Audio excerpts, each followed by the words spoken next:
What made the high school legend become a legend? So my school was split into two campuses, the lower middle school for years 7 to 9 and the upper high school for years 10 to 13.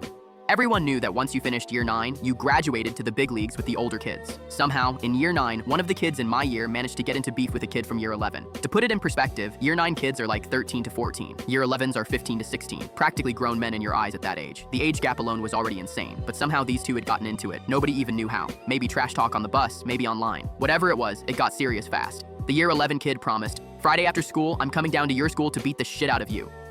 Everyone thought it was going to be a massacre. The year 11 had the size advantage, the rep, and he walked like he owned the place. The year 9 kid, he was quiet, kind of chubby, not exactly someone you'd peg as a fighter, so when he said, "No problem, buddy," people thought he was insane. The entire week, that was the only topic. In the cafeteria, in the halls, even teachers were whispering about it. By Friday, the tension was ridiculous. People skipped the bus home just to stay and watch. When the final bell rang, both campuses swarmed toward the middle school gates. A massive crowd formed. Phones were out. Everyone wanted blood. Teachers had obviously caught wind, so they stationed themselves right at the gate, holding the year 11 kid back. He was red in the face, shoving, trying to break through, shouting threats at the year 9. That should have been the end of it. The teachers had him pinned back, crowd trying to calm it down. Year 9 safe inside the grounds. But then, the year 9 kid did something nobody expected. Instead of hiding behind the crowd, he looked at the year 11, locked eyes, and sprinted straight at the gate. I'm talking 150 meters full speed, knocking kids over like bowling pins as the crowd tried to hold him back. Everyone was screaming. Then, just before he reached the gate, he did the most legendary thing I've ever seen in my life. He ripped his shirt clean off like Hulk Hogan, let out this primal yell, and launched himself at the year 11. And he destroyed him. I'm not exaggerating. He ragdolled this dude, picked him up, slammed him into the pavement, fists flying. The older kid didn't even stand a chance. It was one of those fights where the crowd went from ooh to dead silence because nobody expected it to be that one-sided. Even the teachers froze. It took multiple adults to finally drag him off.